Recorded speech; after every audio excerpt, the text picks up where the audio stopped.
Hello and welcome back to In the Corner, episode 54. I'm Cash. Today is Wednesday, May 21st, I think the date is. It's been a few days since my last episode. Life is very busy in May, as I'm sure it is for everyone. But yeah, we're just going to talk about the fights from this weekend. Some interesting stuff happened, and then we're also going to talk about a lot of news that's going on in the last couple of days. And yeah, let's just hop right into it with probably the biggest fight of the weekend. And something that really shocked me was Dave Allen knocking out Johnny Fisher in round number 5 in London. So this is obviously a very anticipated rematch. They had the fight in December, which was a fight that Dave Allen should have been given the victory for. It was a close fight. I had him winning 95-94 in that first meeting. Very easy fight to score, though. So even though it's like only, 1 point difference, it was a very easy fight to score. First 4 rounds clearly go to Johnny Fisher. Fifth round, Dave Allen hurts him. He drops him and then wins rounds 5 through 9 pretty much. And then Fisher probably takes the 10th. So 5 rounds apiece with the knockdown, you give it to Allen. Not that hard to score. The judges messed it up, of course. So this was definitely a fight that they needed to run back. Looking back on it now, they maybe shouldn't have for his career, but should they have not have taken that fight, it would have looked like they were ducking. But, hey, we underestimated Dave Allen. He's clearly still got some of it, and I was really impressed. I was impressed with Johnny Fisher as well. In the first few rounds, honestly, the fight played out very similar to the first one. The first 4 rounds, while I wouldn't say that Johnny Fisher was completely dominating, he was cleaning up those rounds where you had to have him winning at least 3 of the first 4 rounds, probably all 4 of them. He was just getting, he was a lot more, I'd say, cautious in there. Usually he's the Romford Bull. He just runs in and goes crazy. This time he was more cautious, more moving around the ring. Not wanting to get into it and stuff because he knows Dave Allen can hurt him. He knows he has to preserve his cardio. So he had to learn his lessons from the last fight. It was just in the 4th round, Dave Allen started to get a little bit more confidence. I still gave Fisher that round, but Allen started to be a little bit more, go after him and stuff. And then when it gets to the 5th round, Allen just started laying it on him. And it was like, wait, why is this working again? It's working. Fisher did not know what to do. And he just got hurt again and gets dropped, and it's like, oh my god, we were back in the exact same situation, except this time Dave knew, I cannot let this go to the judges. He's hurt, I'm going to get on him now. And he didn't do that in the last fight, really. He was on him for the rest of that fight, but he really capitalized it now because this was his chance, especially now when he's in Johnny Fisher territory. I guess Dave Allen is also British, but you know what I mean. He's the hometown, he's not from London, I know, but he had all the fans there and stuff, hometown promotion wise. And yeah, so he put it on him and he knocks him out straight up. And I was just so blown away when I saw that. I was like, wow, he really did it. I really thought going into this fight that Johnny Fisher was still a great prospect and he was going to be able to, you can see what flaws he had in that fight. He wasn't on his defense. He was going in too much. He didn't preserve his cardio, and that was what cost him. And he fixed those problems, it seemed, at least most of them. Going into this fight, I thought, like most of the times when we see a prospect have a lot of trouble with somebody and they step up and they have to do a rematch, they usually win the rematch. I'd say 90% of the times, like the A side, when they lose, they win and they get it back in the rematch. That didn't happen this time. And, Dave Allen is now on top of the British heavyweight scene again. I don't know if I'd say on top, but he's in there. He finally won his first pro title, which is crazy for as long as he's been around, how many fights he's been in. He's never held a professional title. He now does the WBA Intercontinental title, I think. You know what? For me, I saw an interview with him, and he was saying, like, I'm not a world beater. I'm not going to be going on to be a world champion. Like, I've sparred Usyk and Fury. Like, I've seen those levels. I'm not at that level. When I was like, I really appreciate that honesty, like he knows. He's like, yeah, I'm not the young kid. I'm not this. I'm slow. I'm not in like the best shape. Don't have like insane power. But I'm decent, so I want to go and fight for British titles. And I was like, dude, that's exactly what you need to do. He's now with Matchroom again. They will be promoting him, so I would think that they're gonna try and get him a good fight. I don't think that they need to do a trilogy. I know people were saying that they're 2 apiece, or they're 1 apiece, excuse me. I don't think there's any need for a trilogy. I think after that we see Johnny Fisher needs to have a little bit of a rebuild, not, be fast-tracked in the way that they were doing with him. I still think that he's a really fun prospect. He's a huge ticket seller, and he is pretty decent. He's got a lot of power, but this was just a step too early. And maybe this is kind of his ceiling. Maybe he won't ever be world champion. I don't know if he ever will be that, but maybe he won't even be British champion. I think that he could, but I think he's just gonna need to take a little bit more time.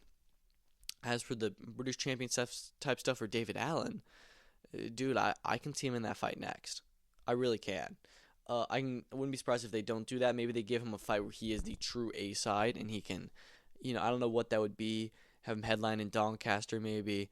Obviously the GBM show there this Friday. He'll be in attendance for that. He won't be fighting on it. But we could see him go in with the winner of David Adelaide, Jimmy TKV, for the British title. I know Fraser Clark's waiting, and I think he should get that fight first. There's some other British names around that level that he could fight. I don't want to see him be a journeyman. I don't want him to go and be in his next big fight, be Moses Atama. I want to see him be in a really good fight. I don't know if he beat those other guys for the British title, but I think that he should get the opportunity to fight for it, and who knows, But he still got it. I think he's at like 7 losses now, but, just knocked out a big prospect, and fair play to him. It was great. It was a great performance. Very humble as well afterwards. I'm a really big fan of Dave Allen. I'm a big fan of Johnny Fisher as well. I was just shocked. I was like, wow, that really went that way. Like, I thought everyone, usually the guy, the A side who, gets beaten and stuff, and everyone starts clowning on them, they said it right. And then everyone's like, okay, sorry, we were wrong. Nope, they weren't wrong. But yeah, undercard on that one I really enjoyed. It's clear that Matchroom is at least interested in setting up Kieran Conway versus George Liddard. Kieran Conway won the British title against Jerome Warburton on Saturday. I think it was a bit of a competitive fight. Warburton had a great start, but then Conway just started to build up his confidence, and then round 4 just unleashed on him and hurt him. Stopped him for the first time, I believe, to the body. I was really impressed with him. And then George Liddard was in with Aaron Sutton, and he was just Sutton just didn't know what to do with his power. Really, I think that was just Liddard was just too good for him, too strong for him. Dropped him in the first round, dropped him again in the second round, and then had a great KO in the 5th round. Really, really impressed by him. I'm interested to see how much they're going to want to push for this fight. That was a British title eliminator, so it does make sense for them to fight next. They're just pushing Liddard really fast, I feel. So I don't know if we want to throw him in with a guy like Kieran Conway, who's much more experienced and is a British champion. I could see Liddard getting another fight in first before he hops into this one. But who knows? Who knows, man? I think that there's interesting stuff to be had in that British middleweight division. That's obviously a famous one. I'm curious to see what they're going to do there. But moving on from that, you also had Jimmy Sains win the distance for the first time. I think that he looked good. He dominated. He won pretty much every round.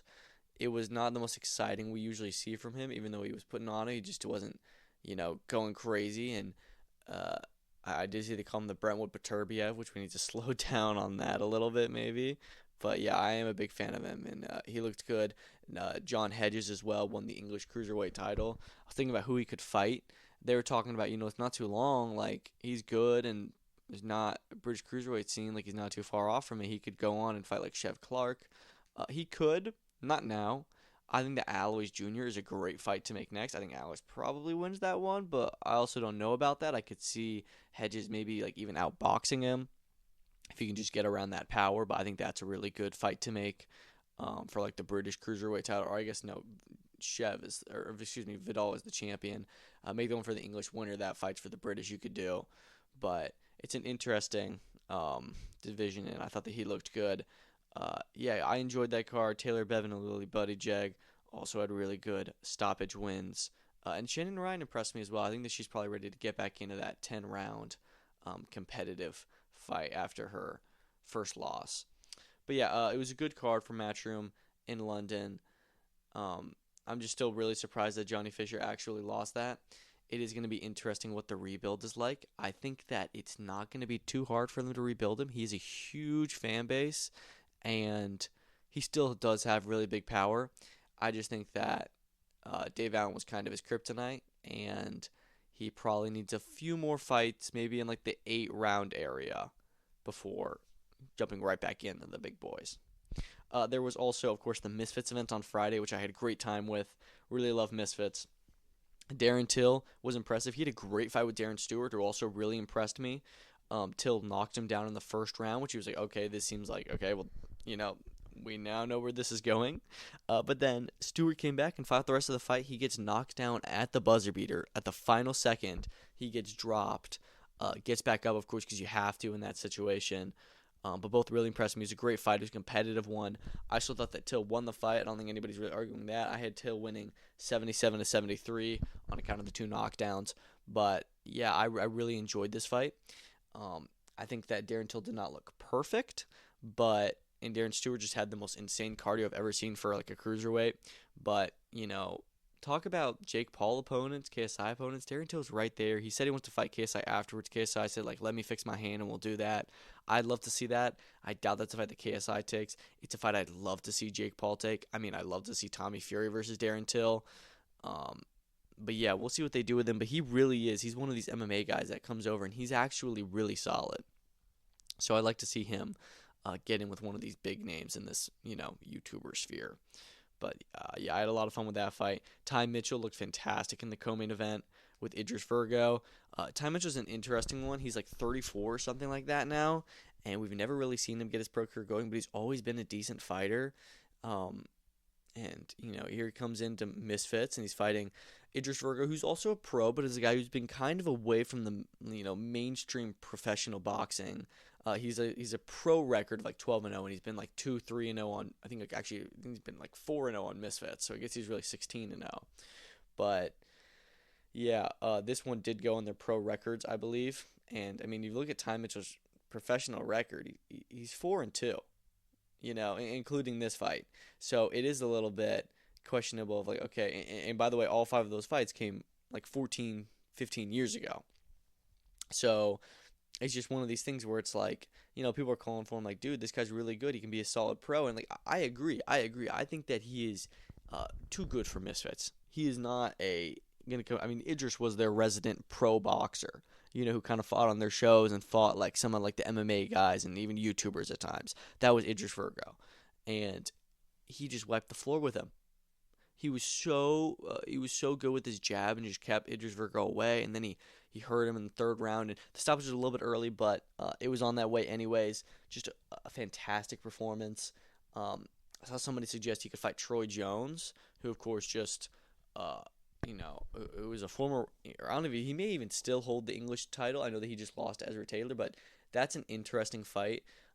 It is just a huge jump, I feel, from fighting Idris Virgo to go on and then fight on this big show, especially when he hasn't really been fighting like true pros for a while. Idris Virgo's not like a high-level pro, but I'm curious to see what they do with him if they decide, we got to try and get this guy a real fight because he's good.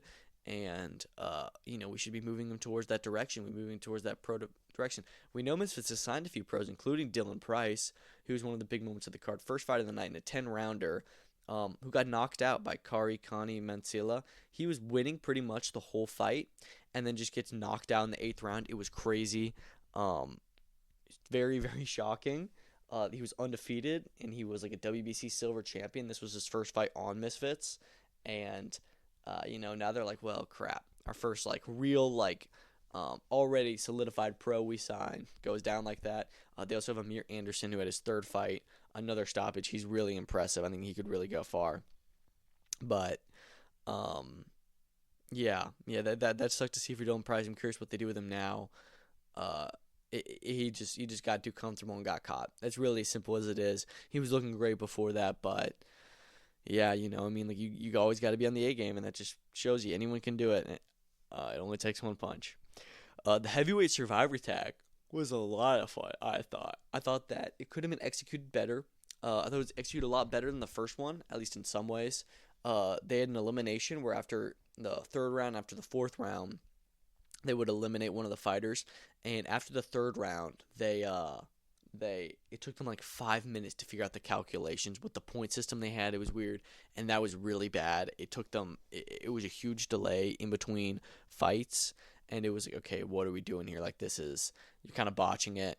And next round they got it together, but they really should have done a trial run for that first. like in sparring or something. Obviously not like these guys, simulate the fight, but I mean like get some other guys in a gym to just go around and see what it's like. Okay, how do we do this? How will we do these points and stuff? And so it could have been better executed. And the guys weren't tagging a lot early on, but I thought it was pretty funny. It was heavyweight, so people were getting hurt and stuff, and it was really fun to see them all jump out right when they're getting hurt. And some of the guys really impressed me. Curtis Pritchard, for example, I thought that it was his first fight, and he made it to the final with Tempo Arts. Tempo Arts obviously won, which we all expected him to. He's now mandatory to fight Chase Tabor, who had a great stoppage. I think his first stoppage win, actually, over Tank Tolman. He got dropped in that fight and then returned with firepower and dropped Tolman twice and looked really good. He's improved a lot as a boxer, so I'd like to see him versus Tempo Arts. They fought one time. I thought that Chase won that fight. Tempo won it. Then he left and retired from boxing, and Chase fought for that heavyweight title.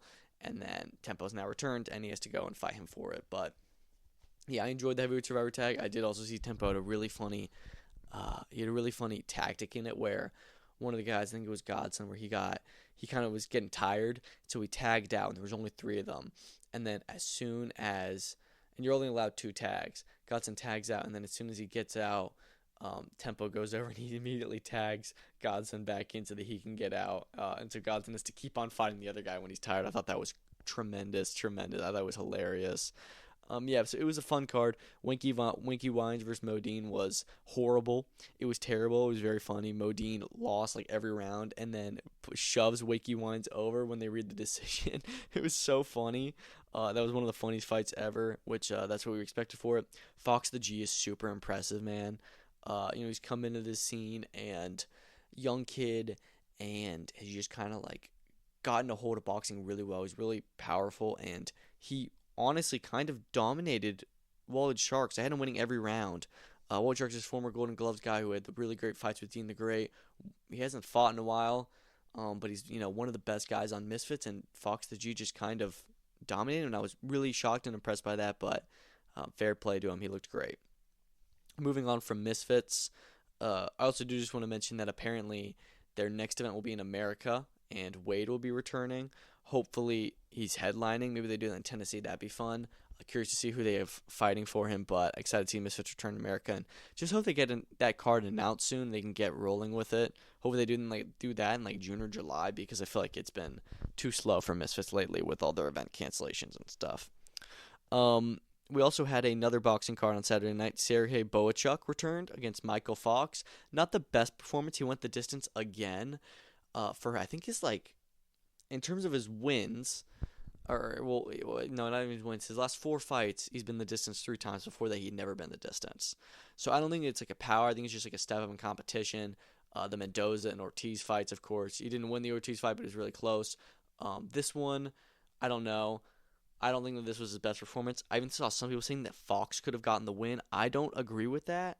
I think that Boachuk did still win, but I think it was close. I think it was a 96-94, 97-93 type of fight. I thought Boachuk won a lot of the early rounds and a lot of the late rounds. In the middle rounds, I thought Fox did really well with his distance. He was kind of running early on, but in those middle rounds, he started to up his activity, and he kept Boachuk away, but was doing really good with his distance and stuff, and was honestly throwing more at times, and just wouldn't allow himself to get hit. So I thought he did a really good job of fighting off the back foot. But to be the champ, you got to beat the champ. I know Boachuk wasn't a champ, but he was the home promotion fighter there, and Fox had to go in and prove why he needed the decision win, and he didn't get that. As for what's next for Boachuk, this felt like an odd, just kind of return fight. And he said, I didn't really get hurt or anything like that in this fight. There's no reason for me to stay out. Maybe 2-3 months I'm back in. I love that. Get him a big fight. Get him a fight with Bakram Murtazaliev, which would be great. Relook at the Israel Madrimov fight. Virgil Ortiz rematch. The Sebastian Fundora fight. I mean, there's so much in this 154 division that I would just love to see. I don't want to see Sergey Boachuk versus Michael Fox type of guy. I want to see him in there with another top 10, top 15 fighter like he is.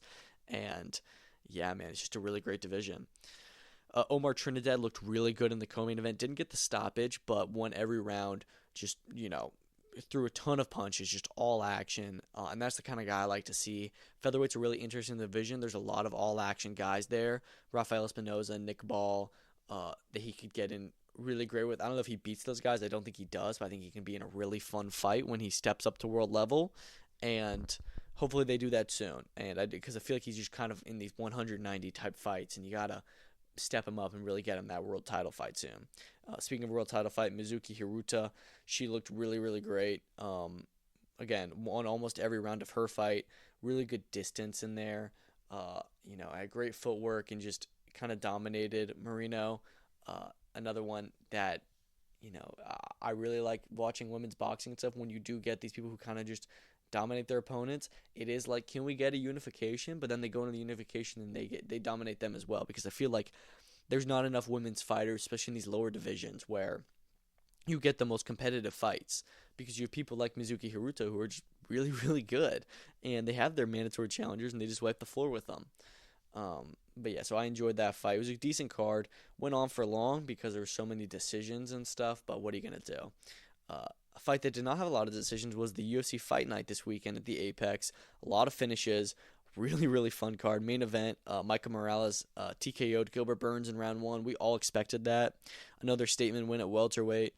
He's likely to get moved into the top 10 now, I think, and rightfully so.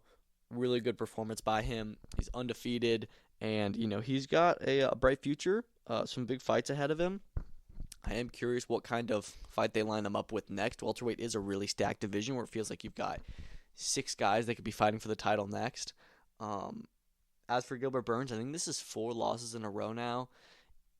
He's either got to take a much easier fight or he's got to consider hanging him up maybe, but I don't know if it's time to go just yet, but 4 losses in a row is not great.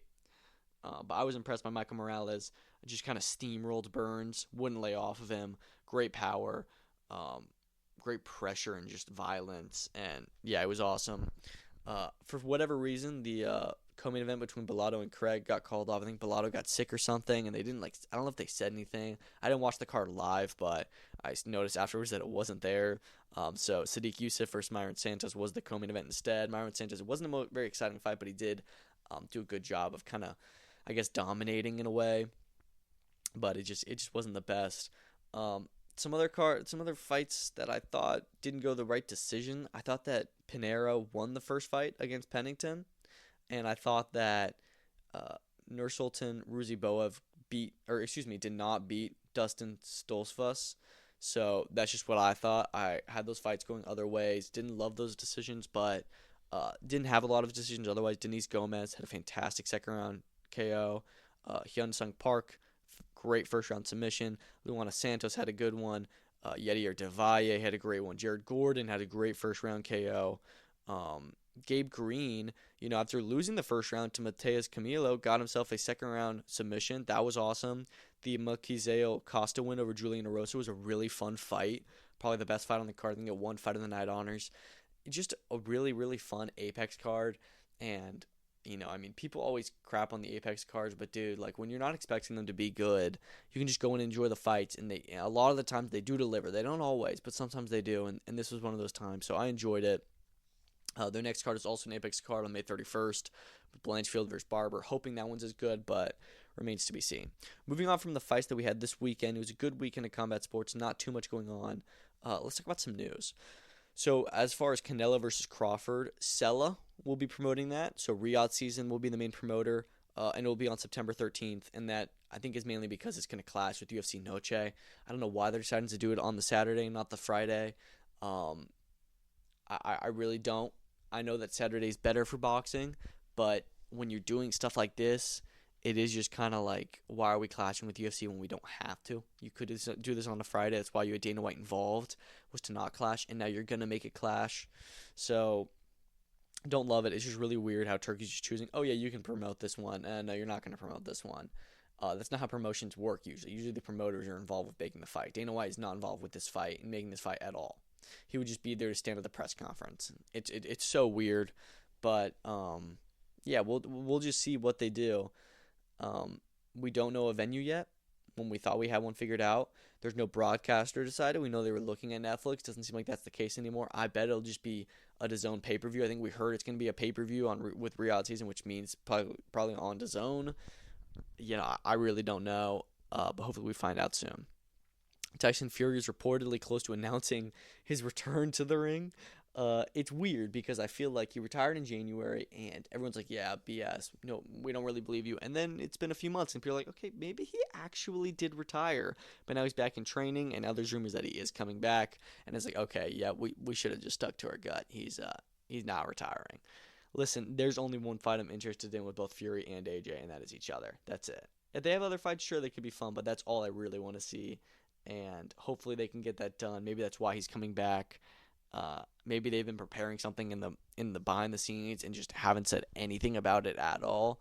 And they're just gonna drop a bombshell on us and just announce that it's official for like Wembley Stadium later this year. Because that's the fight we need, man. Oh my God, it'd be so crazy, and it's one that it's maybe the biggest fight that could be made in boxing right now, and it's crazy that we haven't ever seen it made. But yeah, so we'll see if he does come back. I'd love to see it, but it's just so hard to say with a guy like Tyson Fury. Jack Catterall, Harlem Eubank has been officially announced for the AO Arena on July 5th in Manchester. This is not the worst fight ever. It's interesting if Jack Catterall decides to stay at welterweight after this fight. We know he's just kind of moving up for this Harlem Eubank fight. The Eubank name is big right now, and Eubank is coming off a solid win. He needed a big fight. Catterall needs to, take a step back from world level, get a good win, but he's still against a solid name, and that's what Harlem Eubank is. He's undefeated. I like this fight, at least in the idea of it, but I think that Catterall easily wins it. I think that he dominates the fight, but, I'm fine with them making it. Leo Atang will have his pro debut on the card. Pat Brown will be returning, so he's going to be on the June 21st show and this one. So very active they're getting him now. William Corolla, who's always great, he'll be on it, as well as Alfie Middlemiss, they announced. But I'm excited for Catterall Eubank. It should be a big show. Should be an interesting one. I hope that, I don't know. I hope that they stack this card and we get a decent fight out of it because, like I said, Catterall is definitely a level above Eubank. And I hope that he shows that level. But I also hope that Eubank really impresses us and gets another solid fight after this because he can be in really good fights in the British welterweight scene. I just don't think that Jack Catterall is the kind of guy he wants to be fighting right now. Eubank Ben 2 is reportedly being targeted for September 27th at Tottenham Hotspur Stadium.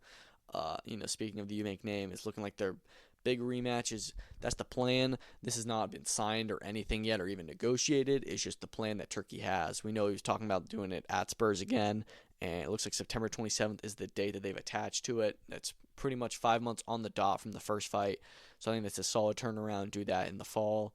Hopefully they get that done. Hopefully we can see that.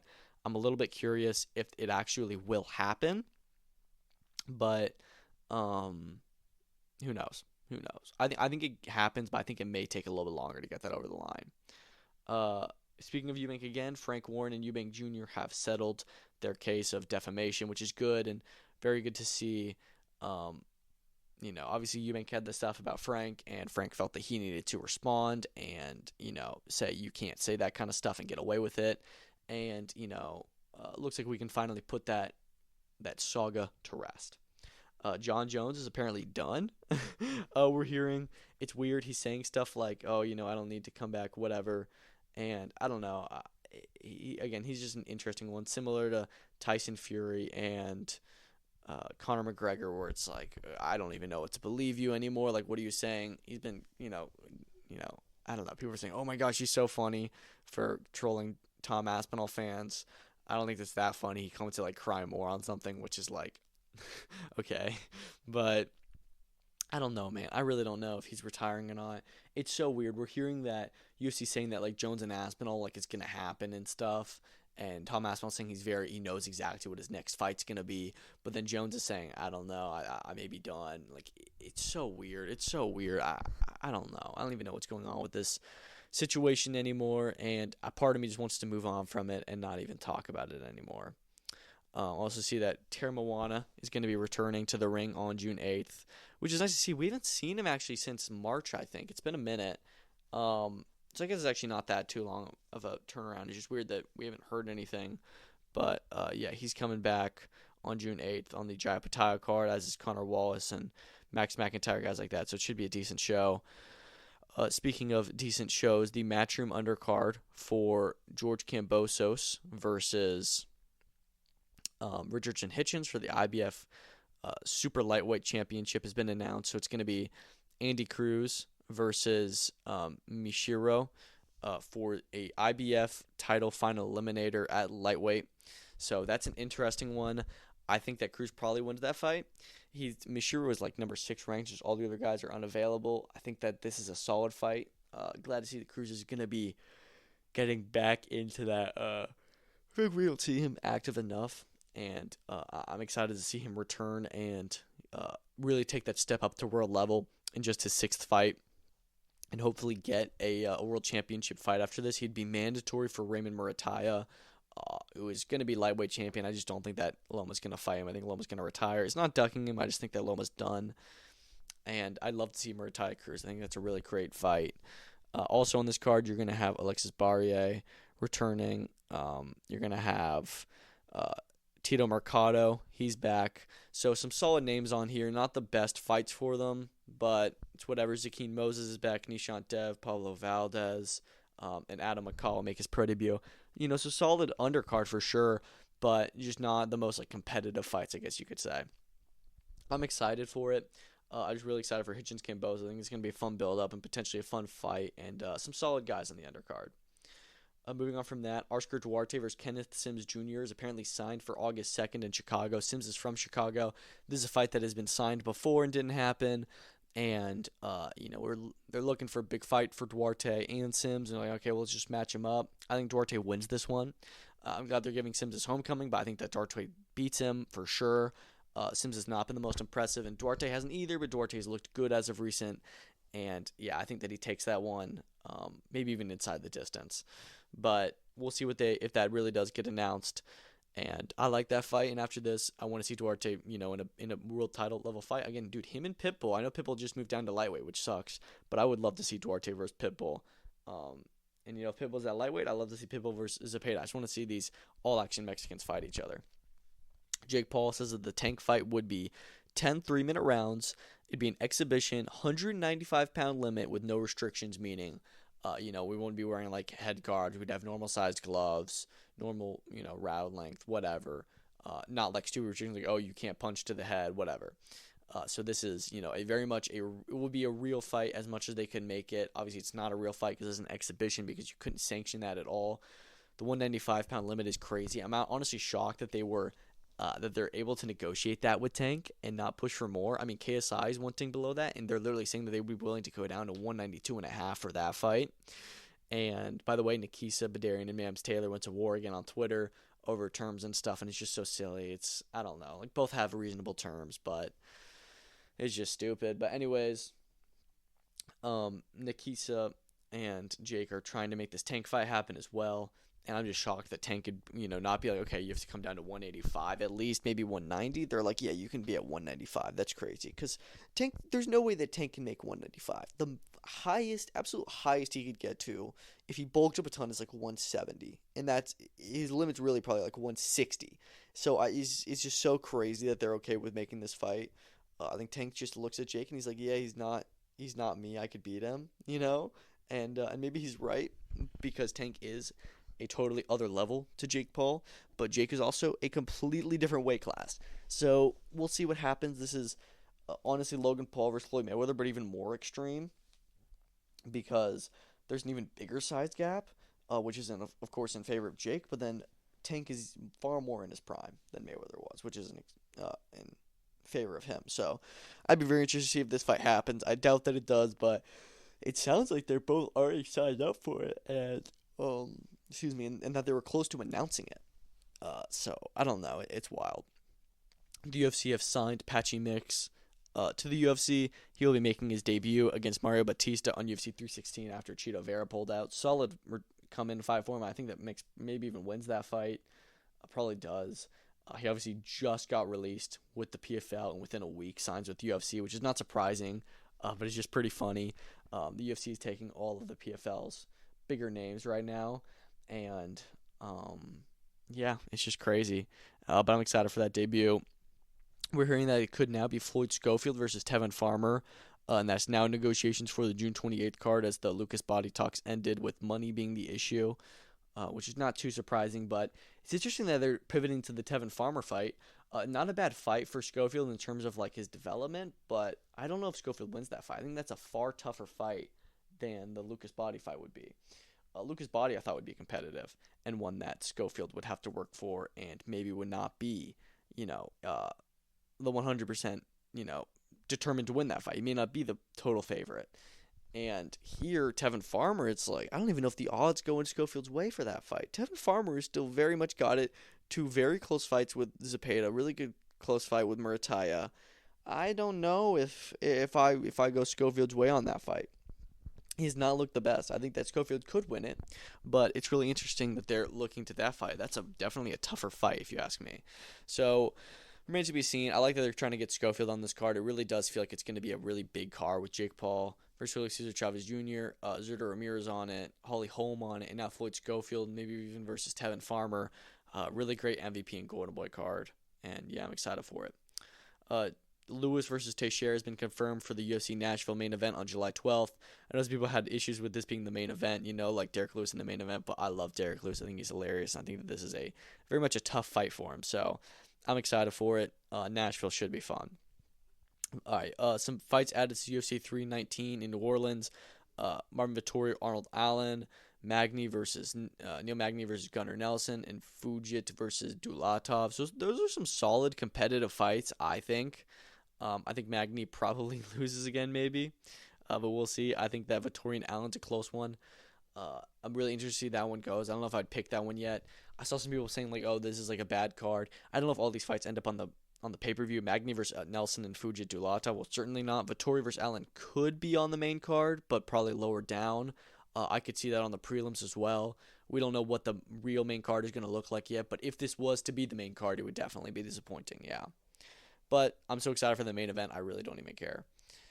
Anthony Pettis has been signed with PFL apparently, and he'll be fighting Rafael Stotts on PFL Chicago on June 27th. I love this. I love PFL taking other guys in and making fun, just one-off fights with big names instead of only doing the tournament stuff. Because you can have the tournament fights and stuff, but it does feel a little when you're watching these cards, all right, what division are we in? Like, okay, and who are they going to fight next? Who did they fight last time? How's the bracket looking? It kind of gets confusing. Just give us like, oh, Anthony Pettis is fighting. Okay, cool. You don't have to know who he's fighting. You don't even, maybe people do know who Stotts is a little bit, but you don't have to know who he's going to fight next and all this other backstory and stuff. You can just watch the fight and, put on a big fight for the fans in Chicago. So I'm excited to see that. We had the announcement of Ryan Garner versus Reese Bellotti for the July 26th. It'll be for the European, British, and Commonwealth titles in Bournemouth. Sounds like it's going to be a decent card, but that's a fantastic fight. Queensberry versus Matchroom again, but really, really interesting fight. One that's going to be an all-out war. I think Garner may take that one, but Bellotti's been in great form recently. Yeah, definitely do not want to miss that one. We're hearing that UFC is going to be returning to Shanghai on August 23rd, and the main event would be Mingying Zhang versus Johnny Walker. So they are sacrificing Johnny Walker again. Zhang is the guy who just beat Anthony Smith in his retirement fight, and he has never been out of the first round, win or lose, I think. So Johnny Walker could still beat him, I think, but no, I think that Zhang is going to run through Johnny Walker, and we're just going to get another Johnny Walker knockout and not him being on the right side of that knockout. But yeah, we'll see. BKFC announced that they will be in Perth for BKFC 79 on July 19th, so they're coming to Australia for the first time. Really love that they're globally expanding. That's a fun location to be at, and yeah, hopefully it's a big card. I'm curious if BKFC is going to do a pay-per-view anytime soon because they decided for Knucklemania to not be one, but they said that part of their DAZN deal is to have like 2 pay-per-views a year or something like that. And we have not gotten anything along those lines really from them. And they said, oh, well, Knucklemania is not because we wanted to give it to the fans as a gift, and we have other events planned that will be even bigger, but haven't really seen those yet as pay-per-views. Mike Perry, the only guy who can really do the pay-per-view, and we haven't seen him fight on BKFC in over a year. So, yeah, it's a weird one. Seiya Tsutsumi has been named WBA champion in recess due to an injury. Antonio Vargas is now the full champion at bantamweight. This is kind of surprising to me. I thought that I don't know. I didn't hear anything about Tsutsumi being injured, and the fact that he's injured bad enough to become champion in recess is a little bit concerning. But him and Vargas were supposed to fight. Vargas is now full champion. I'm hoping that once Tsutsumi recovers, he can go straight back in and fight Vargas for the title, whoever ends up being the title holder. But yeah, this sucks. It's just I'm a little bit concerned about this injury and how severe it is to put him in recess. But I also like that he's deciding, I don't want to hold the division up. And Tony Vargas is now full champion. So curious to see who will fight in the interim. Brandon Figueroa versus Joey Gonzalez is being rumored to be on the July 19th Pacquiao Barrios card. This is a great fight. This is a fantastic fight. Figueroa obviously just lost his title. Wants a bit of a return fight, to get him back in the swing of things. Joey Gonzalez just had a fantastic win over Arnold Kagai. Put himself back up at world level. This is a really, really good fight. I think Figueroa may win it, but it's a very competitive one, and this would be a welcome addition on that card. Sky Nicholson is looking at moving down to 122 pounds, which is interesting to me. I'm excited to see if she does do that. She said she was looking at maybe doing a fight at like 123, 124. I don't know who that'd be against. I would say to do the Ellie Scottney fight, which I thought Scottney would come up to featherweight for that. But it looks like Sky Nicholson could be moving down in weight. I thought that she was bigger than Tiara Brown, so I don't know if that's the issue. I feel like everybody always has to find an issue with, is my training team, is my weight, all this stuff. Maybe you just weren't the best on the night. But anyways, if she feels like she'd be better at super bantamweight, sure.